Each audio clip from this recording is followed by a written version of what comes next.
जांच हुआ, ये आप देख सकते हैं। हमने लगातार पिछले एक हफ्ते से हम लोग पुलिस को, इलेक्शन कमीशन के स्टाफ को ये बता रहे थे कि कैसे पैसों का नंगा नाच खेला जा रहा है। एजेंटों को छोड़ा गया था कि वो महिलाओं को पकड़ पकड़ के लेके आए और उनके इलेक्शन कार्ड ले ले और इंक लगा दे। ये सब प्रकार हमने उनको बताया था। फिर इलेक्शन के दिन हमने कई जगह के ऊपर रेड हैंडेड उनको पकड़े थे। हमने एजेंटों को पकड़ के, जिनके पास इलेक्शन कार्ड्स थे और वो भारतीय जनता पार्टी के ऑफिस में जाकर वो इलेक्शन कार्ड देने का काम कर रहे थे, उनको पकड़ के हमने पुलिस के हवाले किया। पुलिस ने छोड़ दी। फिर जो दलित बस्तियों के अंदर दलितों के नेता संविधान के विरुद्ध जाकर, डॉक्टर बाबा साहब अम्बेडकर के संविधान के विरुद्ध जाकर अपनी महिलाओं को 500-500 रुपये दिलवाने का काम भारतीय जनता पार्टी की तरफ से कर रहे हैं। ये पूरा वीडियो एविडेंस है। अब हमने दे दिए हैं। इलेक्शन कमीशन और पुलिस इसके ऊपर क्या कहती है, या तो कह देना आपने ऑलरेडी अकेले मेरे ऊपर FIR रजिस्टर कर दिए है। जालिंदर शेंडगे और उसके साथ आए हुए हैं 40-50 गुंडे, जिन्होंने बोगस वोटर्स लेके आए थे 5:15 बजे शाम में, तो उनके बारे में क्यों नहीं आप एक्शन ले रहे थे? आप ये समझ रहे हैं कि इम्तियाज जलील के ऊपर FIR कर डालो तो वो डर जाएगा और खामोश बैठेगा? नहीं, मैं तैयार हूँ फेस करने के लिए कोर्ट के अंदर, लेकिन आपको भी छोड़ूंगा नहीं। पुलिस के रोल को भी बताऊंगा कि एक पुलिस स्टेशन के सामने बिल्कुल एग्जैक्टली ये धांधली चल रही थी। इम्तियाज जलील को यहाँ पे पता चल सकता है, लेकिन जवाहर नगर पुलिस स्टेशन को अपने सामने क्या हो रहा है ये नहीं पता चला। एकनाथ शिंदे साहब के बारे में मैंने पहले नहीं कहा, अभी नहीं कहा हूँ, पहली मर्तबा।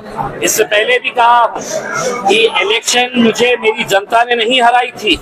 एकनाथ शिंदे साहब अपने कैंडिडेट को जिताने के लिए हेलीकॉप्टर के अंदर पैसा लेकर आए थे। 3 दिन यहाँ पर होटल के अंदर बैठे हुए थे। बालूच के तरफ जो होटल है, वो होटल के अंदर बैठ के कैसा पैसा बांटा गया था, पुलिस की गाड़ियों का इस्तेमाल किया गया था। ये सब आरोप मैंने पहले भी लगाया था और अब भी लगा रहा हूं। अगर गलत बोल रहा हूं तो CCTV निकालिए, आपको खुद समझ में आ जाएगा ये लोगों पैसे के बल के ऊपर कैसा सत्ता हासिल करते हैं। अभी देखिए, मैं तो आरोप लगाया हुआ इलेक्शन कमीशन के ऊपर, मैंने पुलिस के ऊपर उंगली उठाई है। अब वो लोग प्रेस कॉन्फ्रेंस ले और कहते हैं कि साहब ये सब वीडियो जो है ये झूठे हैं कहते। फिर उसके बाद मैं तय करूंगा कि अदालत कौन जाएगा, कैसे जाएगा, कब जाएगा। इलेक्शन वीडियो भी डाला था, नहीं होगा। मेरी बहुत ज्यादा उम्मीदें नहीं है, ना तो इलेक्शन कमीशन से है ना तो पुलिस से है, क्योंकि बेचारे अधिकारी जो है ये कहीं ना कहीं उनके माए बाप जो ऊपर बैठे हुए हैं उनके इशारों पर होता है ये सब। इलेक्शन की बात देखिए, अभी क्लियर तो होने दीजिएगा इसके अंदर कि ये क्या कहते हैं करके। या तो साफ बोल रहे कि इम्तियाज जलील ने झूठ बोला है करके, ऐसा कुछ नहीं हुआ है, फ्री एंड फेयर इलेक्शन हुआ है करके उसमें, तो मैं आगे की मेरी कार्रवाई क्या रहेगी मैं बताऊंगा। चलिए, थैंक यू। फक्त असा काही आरोप केलेला नाही आहे, तोंडी आरोप। मी आज जे पत्रकार परिषद घेतलेली आहे त्याच्यामध्ये सगळं व्हिज्युअल एव्हिडन्स मी दिलेला आहे की कशा प्रकारे सगळं व्हिडिओज मध्ये दलित वस्त्यांमध्ये संध्याकाळच्या वेळी त्यांचे लोक असे पैशाचा बंडल घेऊन जे दलित वस्त्यांमध्ये पैशाचा वाटप करत होते ते सगळं दाखवलेलं आहे।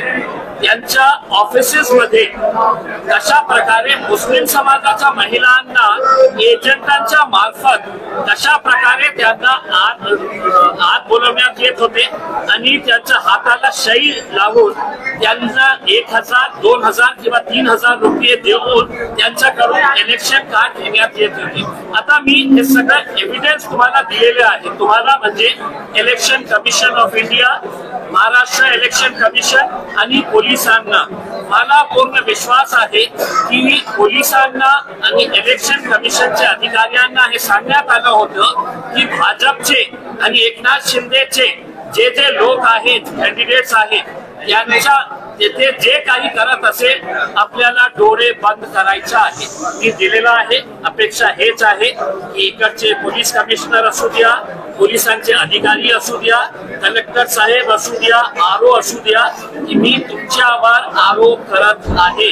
तुम्ही का गप्प बसले होते जेव्हा हे सगळा प्रकार सुरू होता? तुम्ही पत्रकार परिषद घ्या आणि सांगा की इम्तियाज खोटं बोलत आहे. मग मी पुढे काय करायचं आहे? पैशाच्या संदर्भात तुम्ही गंभीर आरोप केले. विधानसभा लोकसभेपासून ते आतापर्यंत हेलिकॉप्टर पैसे आले. मी अनेक वेळा सांगितलेलं आहे. आज पहिल्यांदा शहरात आलेले होते आणि त्याचा वापर किती मोठ्या प्रमाणात झाला. मी आज पहिल्यांदा हे बोलत आहे असं नाही आहे. लोकसभामध्ये माझी जनताने माझा पराभव केला नाही होतं. मुख्यमंत्री एकनाथ शिंदे साहेब हेलिकॉप्टर मध्ये पैसे आणले होते. 3 दिवस इथे ते कोणत्या हॉटेल मध्ये बसले होते. आजही सांगतो, ते सगळे हॉटेलचा सीसीटीव्ही काढा आणि पोलिसांच्या गाड्यांचा वापर करून ते पैसे गावागावापर्यंत पोहोचवण्याचं काम करण्यात आलं होतं. इतकं गंभीर आरोप मी आज पहिल्यांदा करत आहे असं नाही आहे. पहिलेही मी अनेक वेळा भाषणामध्ये आणि प्रेस कॉन्फरन्स मध्ये मी सांगितलेलं आहे. काही होणार नाही याच्या बाबतीत मला प्रशासनातले काही अधिकारी यात आहेत का असं तुम्हाला वाटतंय का? प्रशासनातले अधिकारी जवाहरनगर पोलीस स्टेशनच्या समोरची बिल्डिंग, एक्झॅक्टली समोरची बिल्डिंग, याच्यामध्ये भारतीय जनता पार्टीचा एका मोठा पदाधिकारी जे आपल्याला स्वतःला वकील म्हणतो, याच्या ऑफिस मध्ये रेड हँडेड आम्ही पकडलं. मग पोलीस स्टेशनच्या समोर पोलिसांना माहिती होतं का इतकी सारी गुन्हाधारी महिला याच्या ऑफिस मध्ये आज कशाला? काय ते पोलिंग स्टेशन होतं का? पोलिंग बूथ होतं का? म्हणजे जे लोकांनी, ज्या पोलिसांनी माझ्या विरोधात FIR रजिस्टर केली, ते जालिंदर शेळकेच्या विरोधात का तुम्ही करत नाही आहे? पैसे मागितले होते.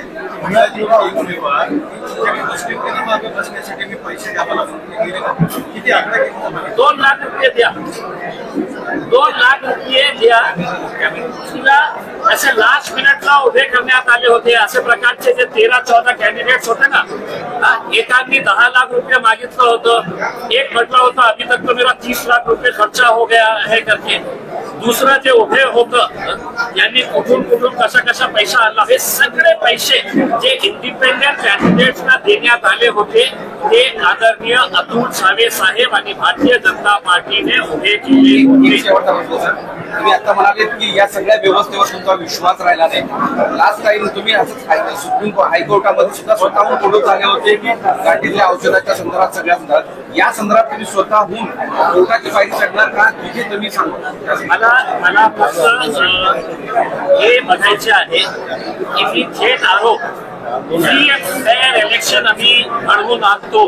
हे इलेक्शन कमिशन जेव्हा बोलतो, मग त्यांनी सांगावे की याच्या बाबतीत काय त्यांनी केलं होतं. यांनी सांगावे की मी इम्तियाज जलील खोटं बोलत आहे. मग मी पुढे काय करणार आहे? मी कोर्टाला जाणार आहे, काय करणार आहे, मी पुढे सांगेन.